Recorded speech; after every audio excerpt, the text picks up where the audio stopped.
안녕하십니까. 반갑습니다.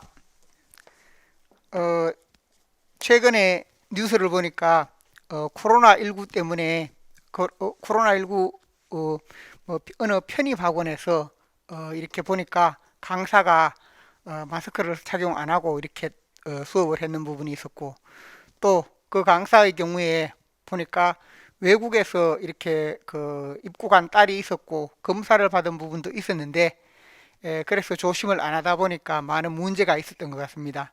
그걸 보면서 저도 또 철저하게 더 조심을 해야 되겠다라는 생각도 들고, 이게 좀 생각보다 빨리 끝날 줄 알았는데 계속 이어지고 있어서 저도 힘들고 또 여러분도 힘들고 우리나라 전체가 힘드는 것 같습니다. 제가 대학 강의도 하고 있는데, 대학 강의도 처음에는 개강이 3월 16일이었다가 4월 6일이었다가 다시 5월 3일로, 오늘 보니까 문자가 왔는데 5월 3일까지, 그 5월 3일 그 중간고사 하는 주 바로 앞까지 바로 이렇게 어, 직접 대면 수업을 못하고 그렇게 되더라고요. 그래서 이 부분이 언제까지 갈까 하는 그런 생각이 드는데, 지금 그래도 우리나라는 좀 그래도 좀 나은 편이고 전 세계 여러 나라들이 동시에 많은 어려움을 겪고 있는 것 같습니다. 세상을 살다 보면 나만 힘들고 나만 어려우면 견디기가 힘드는데, 그래도 이웃들이 아니면 옆에 있는 부분들이 다 그러면 뭐 그래도 상황이라고 생각을 하고 우리가 조금 더 힘을 낼 수 있지 않을까. 그래도 우리나라는 사재기도 없고 또 안정을 찾고 있으니까 그런 마음으로 위로를 하면서 보내면 좋겠습니다. 어, 이 코로나가 있다고 하더라도 그 어느 시간이 지나면 이게 또 안정이 될 것이고, 또 여러분은 원래 시험을 쳐야 되기 때문에 이런 부분에 좀 흔들리지 말고 열심히 그렇게 하면 좋겠다 생각을 합니다. 오늘 이어지는 내용은 현대 소설 부분입니다.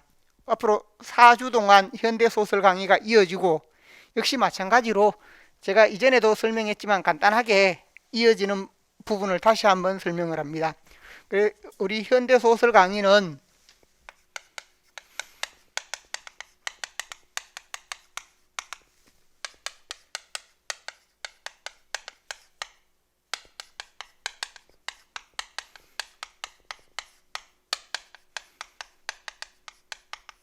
문학사를 바탕으로 유파 작가 작품, 이렇게 강의 진행이 이어집니다. 그래서 현재 직강으로 이어지는 부분은 이렇게 해서 우리가 4주를 하게 되고, 한 주는 시처럼 영상으로 진행을 한다라고 생각하시면 되겠습니다. 그래서 여기에 이어지는 부분은 전체 문제에서 보면 문학사라든지 유파를 바탕으로 해서 작품을 분석하는 이런 부분이 많기 때문에 이 강의 부분을 이어가고, 그 다음에 또 하나 강의가 이어지는 부분이, 그건 재작년에 촬영했는 부분인데, 소설 구성요소 부분이 있습니다.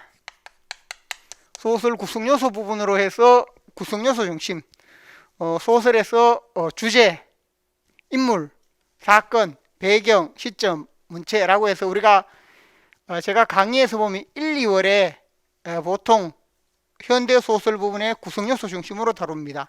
그걸 좀 더 강조를 해서 소설 구성요소 중심으로 이루어지는 강의가 있습니다. 구성요소이면서 여기에 뭐냐 하면, 이 부분은 우리 교재에 있는 작품인데, 교재에 있는 작품도 일부 있지만 교재에 실리지 않은 작품들, 그래서 구성요소 부분에서 교재에 안 실린 작품도 있습니다. 교재에 미등재된 작품들이 있는데, 이런 부분들도 역시 나름대로 중요한 작품들입니다. 이 강의는 영상으로 역시 4주 부분이 제공이 됩니다. 영상으로 4주가 제공이 되고, 그럼 여러분이 현대시, 현대소설 들으면서 문학사 부분 강의가 있었습니다. 문학사, 단순히 문학사 도표 말고 문학사 강의 부분 있었죠.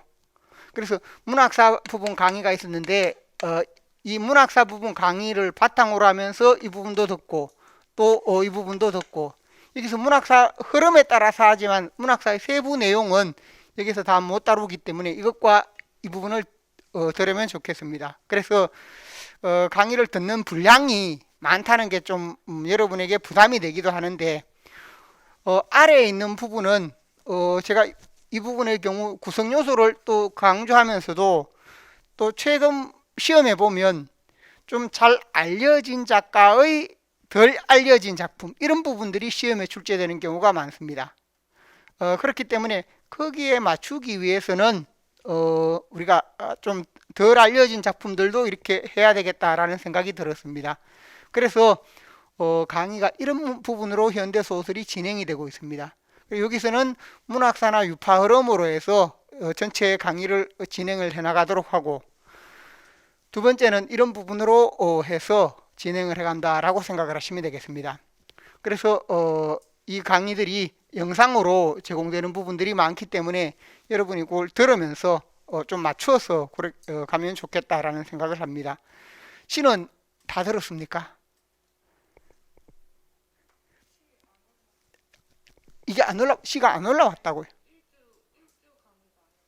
마지막 주 강의가 안 올라갔습니까? 다른 부분은 다 올라갔습니까? 예, 그건 제가 다시 한번 이야기를 하겠습니다. 그렇게 하시면 되겠고, 또 다른 부분은 들었습니까? 예, 이 부분이 쌓아두면 계속해서 미뤄지게 됩니다. 그래서 제가 지금 3월에 현대시, 4월에 현대소설을 하는데 5월, 6월은 이렇게 보충되는 부분 강의가 없습니다. 그러니까 그때는 한 주 정도는 있더라도 5월, 6월의 경우에는 고전시가 고전산문이어서 작품이 한정이 됩니다. 그래서 여러분이 3월, 4월에 좀 바짝 그렇게 해놓으면 좋겠고, 또 좀 미루어지더라도 5월, 6월에 조금 연장을 해서 이렇게 해서 들으면 되기 때문에 그렇게 생각을 하시고, 또 너무 부담을 가질 필요는 없겠지만 그래도 뭐 이렇게 바깥으로 못 나가는 김에 공부한다고 좀 열심히 이렇게 들으면 도움이 됩니다. 그래서 항상 강의를 들을 때도 왜 이걸 해야 하는가라는 그런 목표의식이 필요한데, 그래서 여기 있는 부분은 문학사 부분으로 이어지고, 여기에는 구성요소 부분과 그 다음에 제 책에 실어놓긴 했지만 교육과정에 따라서 보면 늘 이제 교육과정이 바뀌면서 새로운 작품들이 실리기도 합니다. 그래서 여기서는 좀 새로운 작품이라든지 우리가 알아야 할 그런 작품들 중에 여기에서 혹시 빠져있는 부분들을 제시를 해놓은 부분들입니다. 그러니까 여기 보면 자료들이 따로 이렇게 제시가 되기 때문에 그걸 바탕으로 해서 강의를 들으시면 좋겠습니다. 자, 그래서 이건 강의 전체적인 현대소설 진행 방향 부분으로 이해하시면 되겠고, 그 다음에 제가 늘 강조하지만 소설 부분은 현실과의 관련성이 가장 두드러진 갈래입니다. 순수 소설을 빼고는 항상 현실과의 관련성이 두드러진다라고 생각을 해서 문학사 도표 부분이 특히 중요합니다. 문학사 도표에서 시대 부분, 제가 그래서 가장 강조하는 게 항상 시대 부분이 있으면 이 시대에서 이제 문학사 부분의 특징이 있다라고 했습니다. 시대에서 문학사, 그리고 문학사에서 보면 유파의 특징이라든지 이런 부분이 있을 수 있고, 문학사에서 유파, 그 다음에 유파에서 작가, 그리고 구체적인 작품, 크게 나눠보면 작품 A, 작품 B 이렇게 해서 이어질 수 있습니다. 그래서 이런 부분으로 이어지는데, 이 구체적으로 항상 문제가 나오는 부분을 보면, 예를 들면 작품 B가 나왔다. 작품 B 이 부분이 예를 들어서 우리가 김정한의 모래톱 이야기이다. 그래서 2017년에 문제가 나왔죠. 모래톱 이야기라고 하면 이 부분은 이 작품 B를 공부할 때 우리가 생각을 해보면 보통은 작가라든지 문학사 유파 시대를 공부하지 않고 공부하는 경우가 많다고 했습니다. 근데 제가 항상 할 때 작품 B를 공부하더라도 이 작품의 작가가 어떤 특징을 지니고 있고, 그 다음에 어떤 유파에 해당되며, 그 다음에 이 작자가 살아간 시대 문학사는 어떠하다, 그 다음에 이 작자가 살았던 시대는 어떠하다 라는 것을 항상 역으로 생각을 해야 된다고 했습니다.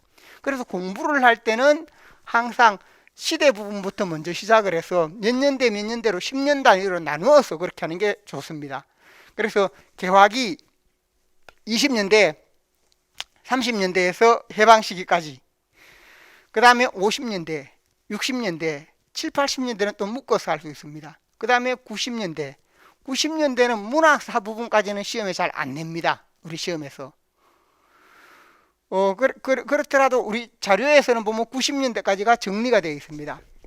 2000년대까지는 왜 문학사에 제시하지 않았나 하면 이 부분의 경우 아직 문학사가 완전히 정립이 안 되었기 때문에 따로 이렇게 할 필요는 없습니다.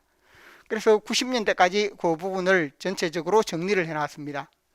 그 다음에 작품에서도 우리 시험에서 지금까지 하한선에 해당되는 게 90년대 작품이었습니다. 그래서 신경수거의 작품이라든지 신경수거의 웹단방 이런 작품이 뒤에 나왔고, 그 다음에 특별하게 은희경의 특별하고도 위대한 연인 이런 작품도 이렇게 나온 적이 있습니다.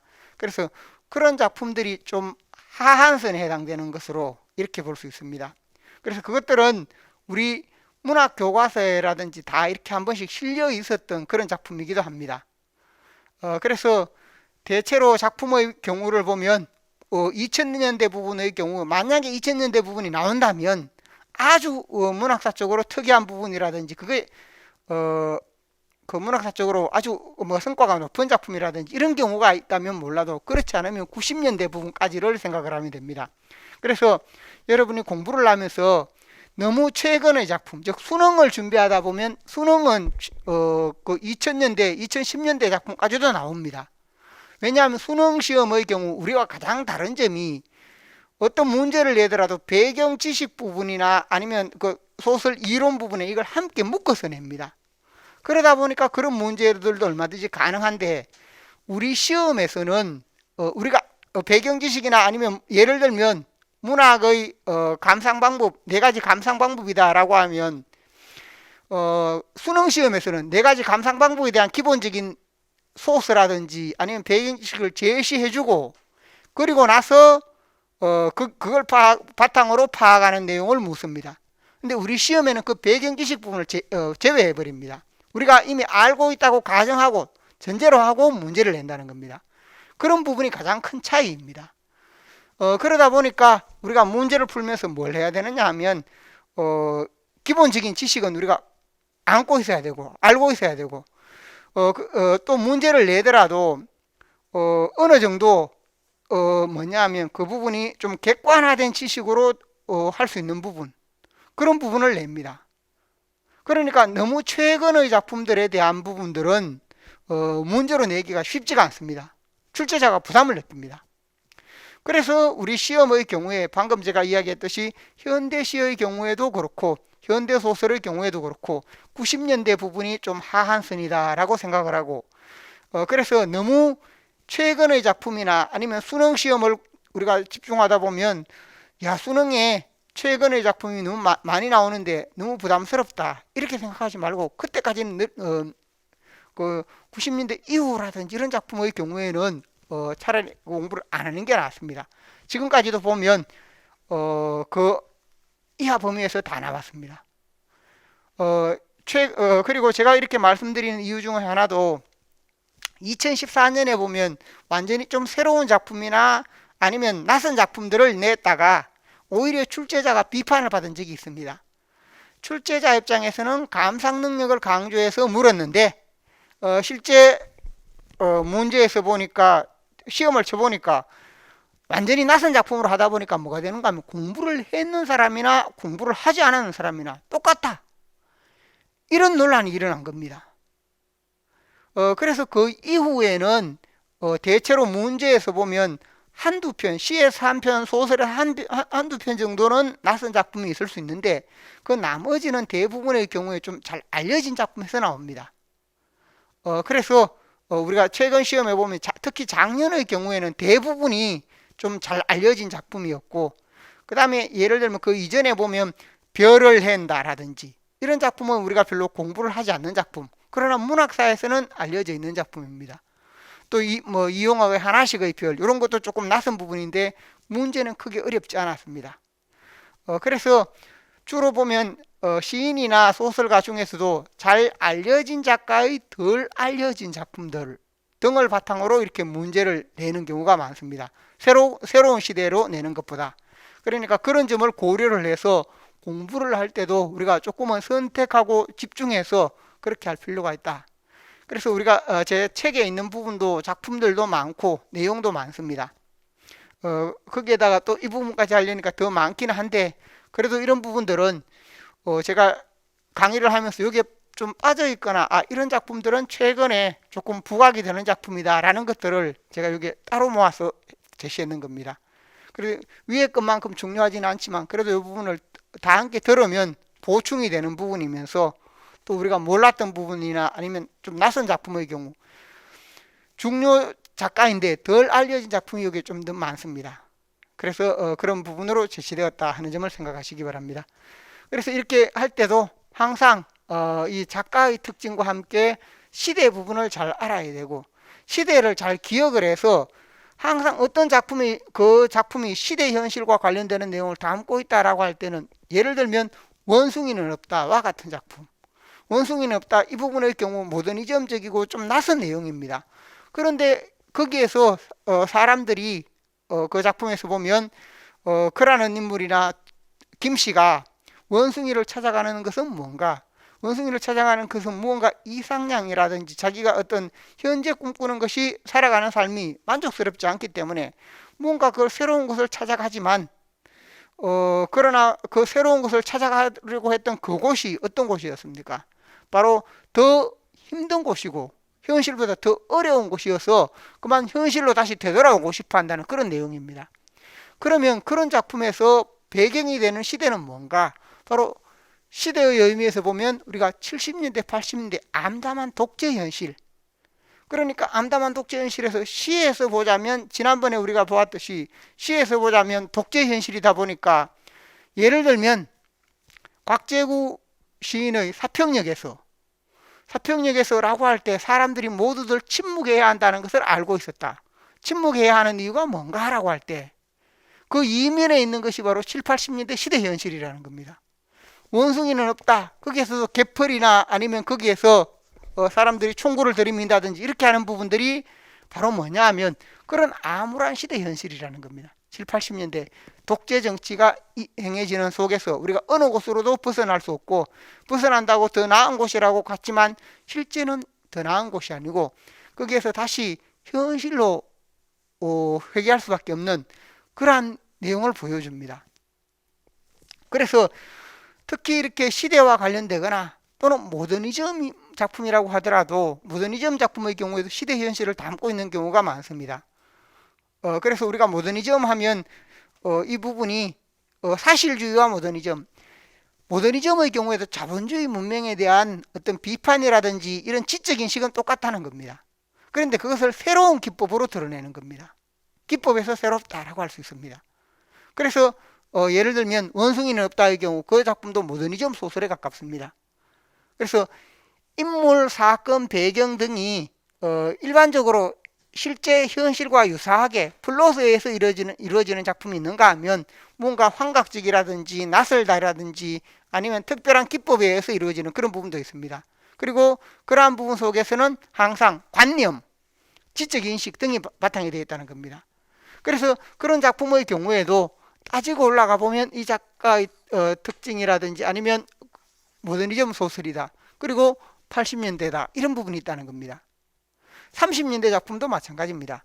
우리가 30년대에 어떤 작품이 있다라고 할 때 김유정의 작품이 있으면 김유정의 작품의 작가와 그 다음에 특징과 그 다음에 그 시대, 그 다음에 김성옥의 작품, 제가 이전에도 말씀드렸는데 김성옥의 작품을 왜 60년대 소설이라고 한다고 했습니까?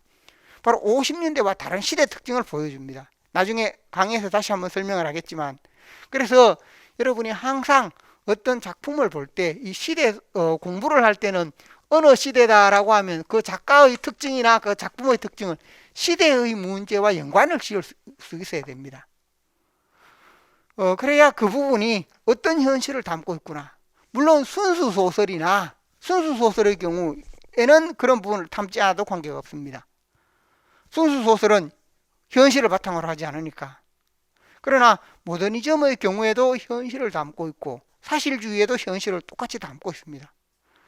그래서 우리가 이 시대라는 부분을 소설에서 놓치게 되면 답을 쓸 때 그 답의 핵심을 놓치게 됩니다. 그래서 답에서는 항상 사회 문화적 맥락을 묻는 문제들은 시대를 묻는 경우가 많습니다. 시대와 연관이 된다는 겁니다. 그걸 직접적으로 말하진 않더라도 예를 들면 우리가 그 과거 문제에 보면 사하촌이나 아니 모래톱 이야기 또는 관촌수필 등이 나왔을 때 모래톱 이야기다 관촌수필이다 이런 부분이 나왔을 때 우리가 어떻게 했습니까? 거기에서 그 원인이 뭐냐라고 할 때 그 원인을 설명할 때 단순히 전통적인 것이 사라진다. 관촌수필 부분에 전통적인 것이 사라졌기 때문이다. 이렇게만 해서는 안 된다는 겁니다. 그러면 그 전통적인 것이 사라진 것은 맞는데 왜 그런가?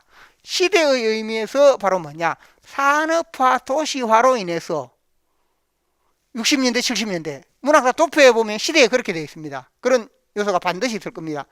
산업화 도시화로 인해서 뭐가 사라지는가? 전통적인 것이 사라진다.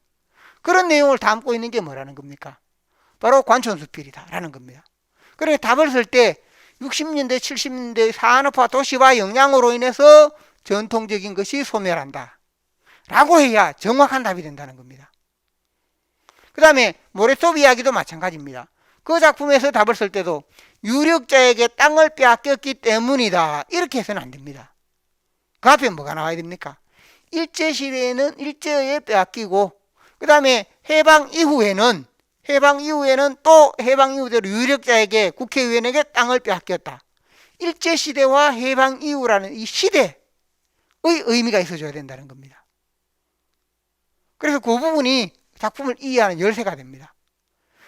이건 고전시가나 이런 것도 마찬가지였죠. 작년에 보면 답을 쓸 때 누항사 같은 경우 거기에 핵심적인 드러내는 게 뭐냐라고 했을 때 그 답이 뭐였습니까? 바로 병과 오제. 병은 병사 병자, 창과자. 병사가 창을 쥐고 5년 동안 답니다라는 그런 의미로서 이게 바로 임진왜란을 의미한다라고 이야기했습니다. 그래서 몇백 전이나 그 전쟁을 했다는 이런 부분도 있지만 핵심은 병과 오제라는 말이 가장 핵심이다. 왜? 그게 임진왜란을 직접적으로 지칭하기 때문이다.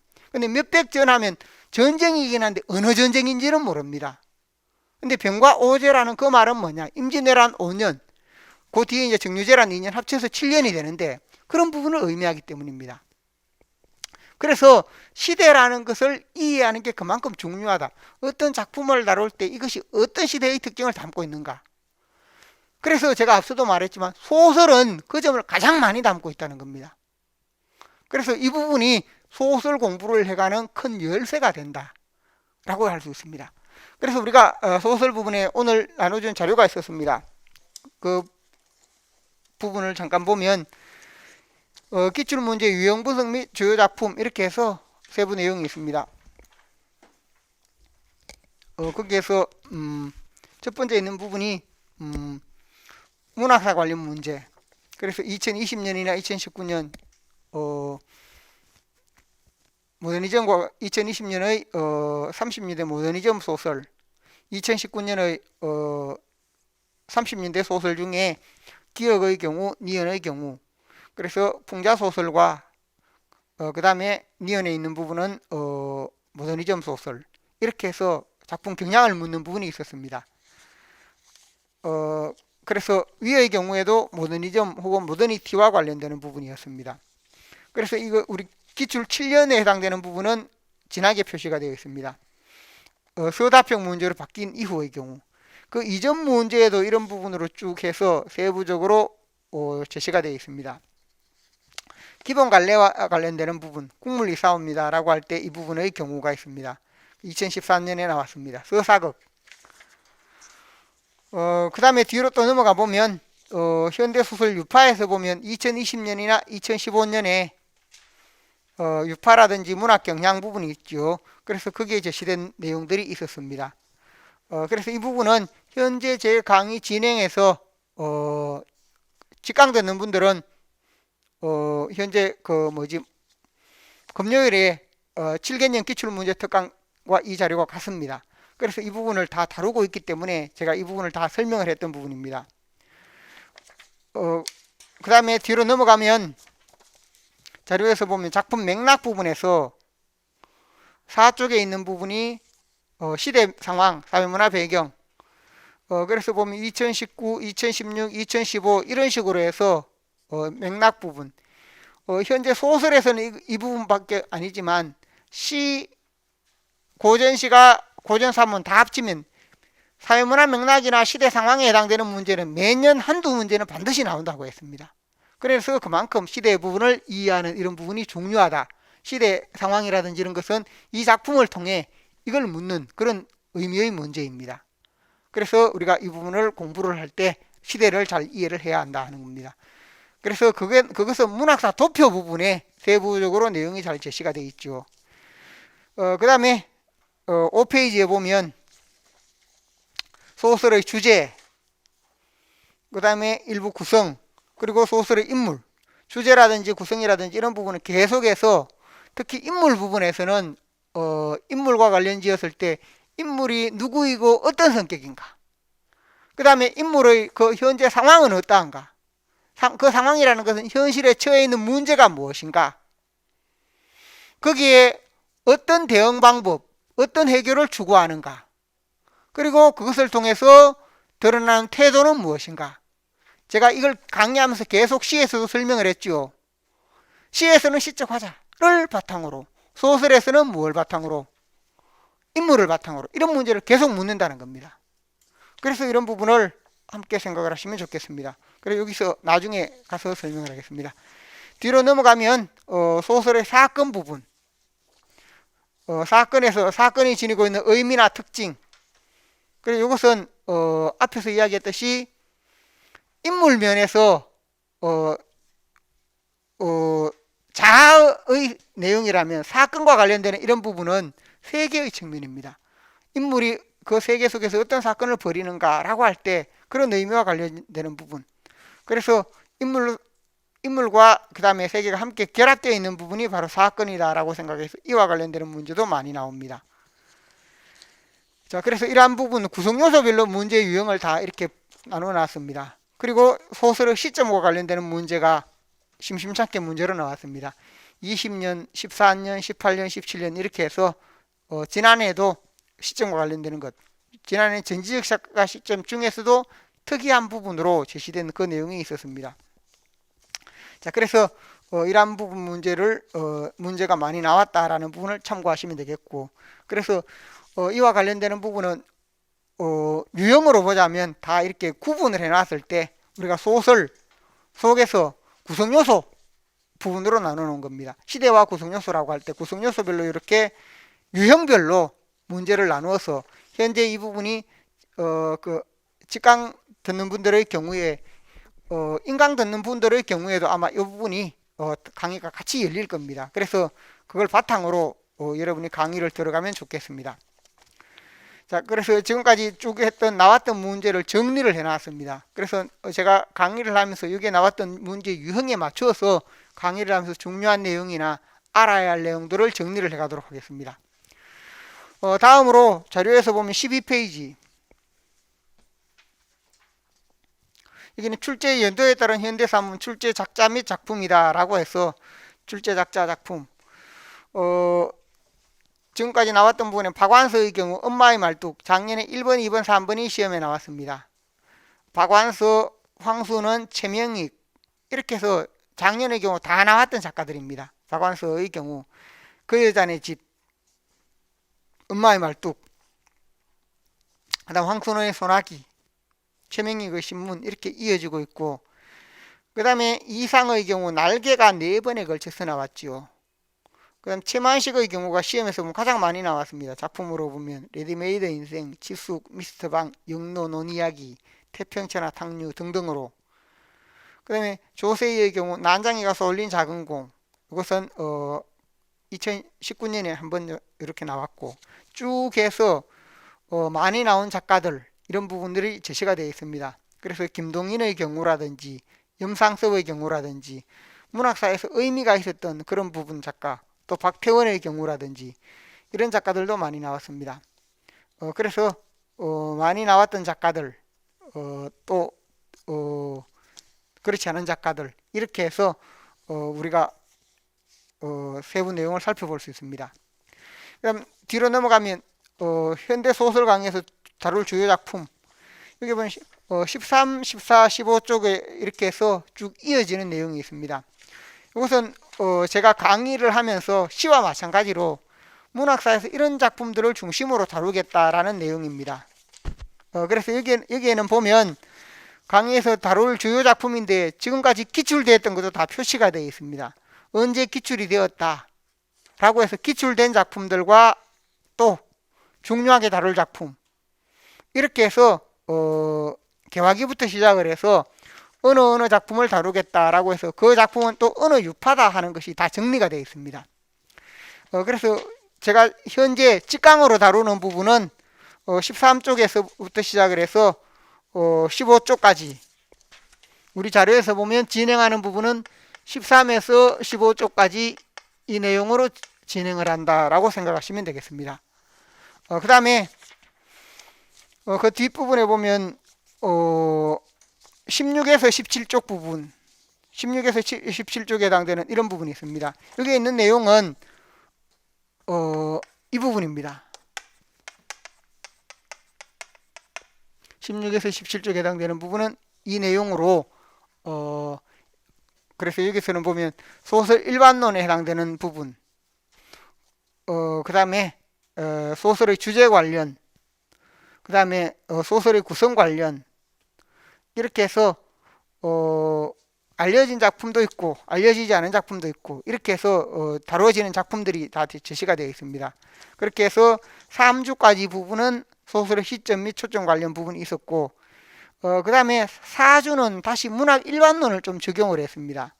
그래서 그 부분에서도 역시 오른쪽에 보면 완장이라든지 열린 사회와 거적들, 이것은 80년대 90년대 작품들까지도 여기에 다 포함이 되어 있습니다. 안 다뤘던 부분들까지도 이렇게 포함을 해서 수능 시험에서 좀 중요하게 다뤄진다든지 그런 작품들이 다 있습니다. 그래서 그런 것들을 뽑아서 이 강의에서 다루고 있다는 겁니다. 그래서 전체적으로 보면 제가 앞서도 말씀드렸듯이 문학 부분은 제 강의 전체를 들으면 우리가 충분히 시험에 대응할 수 있을 정도로, 다른 어떤 선생님들보다도 이 책만 해도 실려있는 작품이 많습니다. 여기에 따로 이 부분을 더 다루어 놨습니다. 그만큼 그 세부 내용이나 아니면 내용 자체를 제가 충실하게 갖춰 놓으려고 했습니다. 그런데 앞서도 말씀드렸지만 한 가지 문제점은 저도 잘 알고 있는데 이 분량이 많다 보니까, 내용이 많다 보니까 여러분들이 공부하는데 좀 질리지 않을까, 이런 부분 때문에 그게 가장 좀 제가 어려운 점입니다.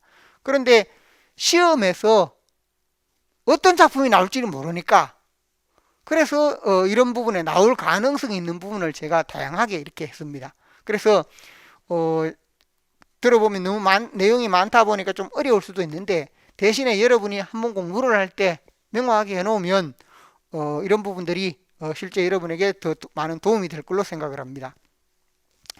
그 다음에 그래서 우리 자료 부분에 보면 시대나 문학사 유파 이런 부분을 담고 있는 것은 문학사 도표라든지, 혹은 우리 책에 보면 앞부분에 문학사와 관련되는 부분이 있었죠. 교재 앞부분에 보면 소설의 흐름이라고 해서 73에서 99까지 첫 번째는 도표이고 두 번째는 교재, 이런 부분에 다 제시가 되어 있습니다. 그래서 이런 부분이 도표를 보거나 그렇지 않으면 교재의 경우 소설사를 보면 항상 시대와 문학 유파 이런 부분이 제시가 되어 있습니다. 작가의 특징 부분, 작가의 특징은 그 개별 작가마다 세부적으로 정리가 되어 있습니다. 예를 들면 여러분 자료에서 102쪽에 보면 이인직이다 라고 하면 102쪽에 작가의 특징이 있죠. 1906년에 만세보 주필이 되면서 이렇게 해서 그 작가의 일반적인 특징이 있습니다. 그래서 여기서는 이인직 부분이 있고 다른 작가들 다 마찬가지입니다. 이인직, 이혜조 이렇게 제시가 되어 있고 또 121조 가면 이광수의 특징 이런 부분들이 세부적으로 제시가 되어 있습니다. 그 다음 131쪽에 가면 김동인의 특징 등등으로 그 작가의 기본적인 중요한 특징들을 다 정리를 해놨습니다. 그래서 이런 작가의 특징을 보면서 그 작품의 특징을 보면 이 작가의 특징이라는 것은 기본적으로 뭔가 하면 작품으로 볼 때 A 작품 특징, B 작품 특징, C 작품 특징, 또 D 작품 특징 이런 것이 모아진 것이 작가의 특징입니다. 이런 특징이 모아진 것. 역으로 뭐냐면 이 작가 특징을 알고 있으면 우리가 공부를 할 때 원래 작가의 특징은 작품 A, B, C, D를 공부를 해서 얻어진 결과인데 역으로 우리가 공부를 할 때는 작가를 알고 있으면 이 작품들을 이해할 때 하나하나 열쇠가 될 수 있습니다. 하나 열쇠가 되어서 이 작품을 이해하고 여는 키가 될 수 있다라는 겁니다. 그러니까 이 작가의 특징도 소홀하게 생각하지 말고 이런 특징을 지닌다라고 하면 그게 어떤 의미인가, 어떤 작품에 그런 내용이 적용되어 있다라는 것을 생각을 하고 접근을 하면 좀 더 쉽게 접근할 수 있습니다. 자, 그래서 제 자료 부분에 정리되어 있는 부분 그 점을 잘 생각을 하시면 좋겠고 그 다음에 그 뒷부분에 보면 영상 강의 부분에서 다뤄지는 소설들이 있습니다. 여기 다뤄지지 않았지만 여기 다뤄지는 작품들로 그게 보면 핍박이라든지 이렇게 해서 세부 내용이 있으니까 이건 참고를 하시면 좋겠습니다. 그 뒤에 있는 것은 기본 관례 비교하는 내용으로 제시가 되어 있는 부분이 있고 기본 관례 소설과 서사와 서정 이것은 우리가 1, 2월 강의에 다루었던 것인데 지금 좀 잊어먹고 있는 경우가 많습니다. 그래서 자주 반복이 되는 내용이기 때문에 이걸 한 번 더 확인을 하자는 의미에서 실어 놓았고 시점 관련 내용 이건 역시 1, 2월에 했던 내용입니다. 했던 내용인데 역시 마찬가지로 이런 부분들이 우리가 시점 부분이 조금 까다로우면서도 개별 작품을 볼 때 우리가 작품을 통해서 시점 특징도 함께 파악을 해놓으면 도움이 되기 때문에 역시 자료에 다시 실어 놨으니까 이 자료를 보면서 여러분이 소설 공부를 할 때 따로 안 찾아보더라도 이 부분을 통해 확인을 할 수 있습니다. 자, 제가 첫 시간에 앞부분에 해서 어떻게 공부를 하면 좋겠다라는 부분을 전반적으로 설명을 했고 그 다음에 앞서 이야기했듯이 이런 부분들이 이루어지기 때문에 우리가 기출문제 부분에서 기출문제 강의는 제가 따로 현재 하고 있기 때문에 여기서 직접적으로 기출문제 따로 설명하지는 않습니다. 현재 우리가 기출문제 하는 부분이 앞에 있던 자료 1페이지부터 시작해서 있었던 이 자료를 바탕으로 기출문제 부분을 접근을 해서 설명을 하고 있습니다. 그래서 기출문제에서 보면 유형별로 문학 내용학과 관련되는 부분 또 그 다음에 시대와 관련되는 부분 그 다음에 작품 구성요소와 관련되는 부분 등등으로 이렇게 유형별로 나누어서 어떤 부분에서 어떻게 접근해야 한다라는 식으로 우리가 자료를 접근하고 있고 또 거기에 해당되는 자료를 따로 제시를 해서 제시해주고 있습니다. 그러니까 기출문제 부분은 거기에서 다루기 때문에 그 점을 참고를 하시고 여기에서는 제가 하면서도 기출문제에 나왔던 중요한 특징이나 이런 문제들과 연관이 있는 부분들은 또 강의 속에서 세부 내용을 다뤄가겠습니다. 자, 우리 책에서 보면 그래서 작품의 경우 이렇게 보시면 되겠는데 개별 작품을 공부할 때도 제가 앞서도 말씀드렸듯이 작가 부분을 먼저 보시고 그 다음에 작품을 보는데 여기 보면 작품 줄거리라든지 아니면 등장인물이라든지 이런 부분이 항상 먼저 제시가 되어 있고 지문 읽기가 있습니다. 그 다음에 뒤에 중요 내용 정리 책이 이런 식으로 구성이 되어 있습니다. 그래서 이런 식으로 구성이 되어 있기 때문에 여기에 따라서 보시면 좋겠는데 우리가 작품과 관련 지었을 때 이런 작품들의 경우에는 항상 그 작품에 해당되는 부분에서 보면 줄거리 부분을 이해하는 것은 내가 어떤 작품을 그 줄거리라도 알고 있으면 문제 풀 때 훨씬 많은 도움이 됩니다. 그래서 이 줄거리에 해당되는 부분은 제가 과거에 이 소설책 이거 말고도 이렇게 뭐냐면 줄거리 모음이라고 해서 그 책을 따로 만들어 놓기도 했는데 그 부분이 별로 인기는 없었습니다. 그런데 그 한번 읽어볼 부분은 의미가 있기 때문에 그래서 이 줄거리 부분을 예전에 책자로 거의 한 600에서 700페이지 되고 작품으로는 보면 110편 정도 줄거리를 모아놓은 부분이 있습니다. 그래서 원래는 소설 원문을 읽어보는 게 가장 좋은데 근데 원문을 다 읽지 못할 경우에는 이런 줄거리 부분이라도 이렇게 알고 있으면 그 의미를 이해할 때 도움이 된다는 겁니다. 그런데 줄거리만 안다고 해서 그 부분은 부족하고 이 줄거리와 함께 그 다음에 뭘 해야 되느냐 하면 세부 내용에서 소설의 세부 내용에서 제가 소설 구성에서 강조했던 부분이 뭐였습니까? 어떤 세부 내용이 있다고 할 때 구성에서 강조했던 게 소설 구성 부분에서 보면 어떤 작품에서 갈등의 발생에 해당되는 부분 그 사건의 어떤 우리가 실마리 단서라고 하는 이 부분에 해당되는 것이 있고 그 다음에 갈등의 해결에 해당되는 부분이 있습니다. 해결에 해당되는 부분이 있으면 우리가 보면 이 부분과 이 부분에 해당되는 내용 쭉 길게 이어지는 내용 중에 이 부분과 이 부분에 해당되는 내용 아주 중요하다라고 할 수 있습니다. 그래서 여러분이 작년에 보면 우리 책 자체에서 그 지문 부분이 작년 여러분이 거기에 보면 나왔던 부분이 책의 지문에 다 있는 내용입니다. 그러니까 이 전체 소설이 긴 부분인데 그 중에 중요 부분이 뭐냐라고 할 때 이런 부분이 중요하다.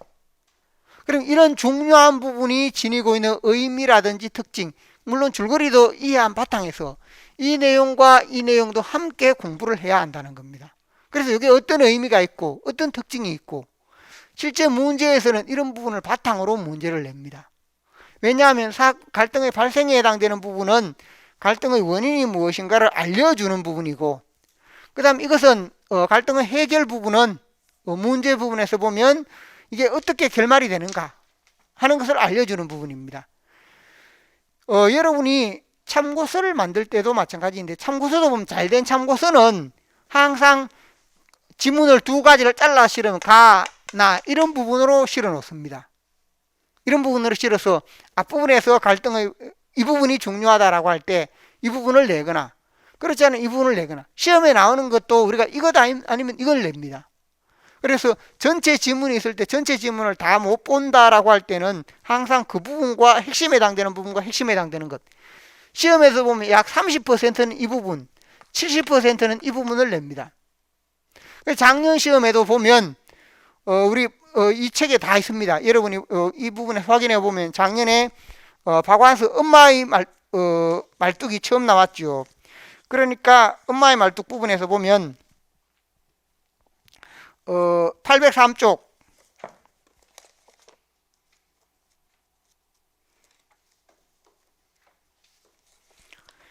803쪽에 보면 엄마의 말뚝이라고 해서 앞에 세부 내용이 있습니다. 그리고 가의 경우가 바로 첫 부분입니다. 첫 부분이고 그 다음에 세부 내용에 보면 다의 경우에 다와 라에 해당되는 부분 이 부분이 바로 작년에 시험 지문에 나왔던 부분입니다. 그리고 이거 중편으로 긴 작품인데 그 중에 제가 핵심만 뽑아서 했는 부분인데 다라 부분에서 이렇게 시험에 나왔습니다. 작년에 이게 나왔던 부분이죠. 그래서 이 부분의 경우도 그렇고 그 다음에 두 번째가 소나기 부분이었습니다. 황순원의 소나기 역시 마찬가지인데 황순원의 소나기에서는 588쪽에 있고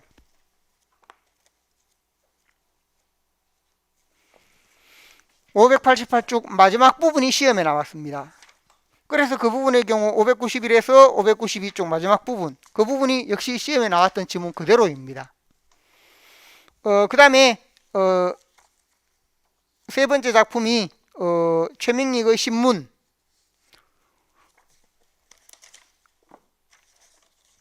그래서 이 부분의 경우도 역시 마찬가지인데 514쪽에 작년에 이건 앞부분이 시험에 나왔죠. 514쪽에 최명익의 신문 이렇게 되면 515쪽 부분에 지문 읽기 부분에 작년에 앞부분 이 부분이 시험에 나왔죠. 515쪽에 시험에 나왔고 최명익의 신문은 이것만 중요한 게 아니고 실제 인물의 특징을 잘 드러내는 부분에 나의 경우 여기 여인이 그 사랑을 선택하다 죽게 되는 그 부분이 있습니다. 그래서 죽게 되는 연유를 제시했는 이 부분도 역시 나름대로 이게 결말인데 이렇게 가나 부분이 제시가 되어 있습니다. 그래서 이 책의 경우에도 뭐냐면 시험에 나오는 부분의 경우 작년에 제가 이걸 작년 강의를 보면 제가 이런 작품들이 중요하다고 하면 다 수업 시간에 다루었던 부분입니다. 제 강의에서 제가 원래 1, 2월에 설명을 했지요. 문학 부분에 해당되는 내용들은 100% 우리 지문에 다 나왔다.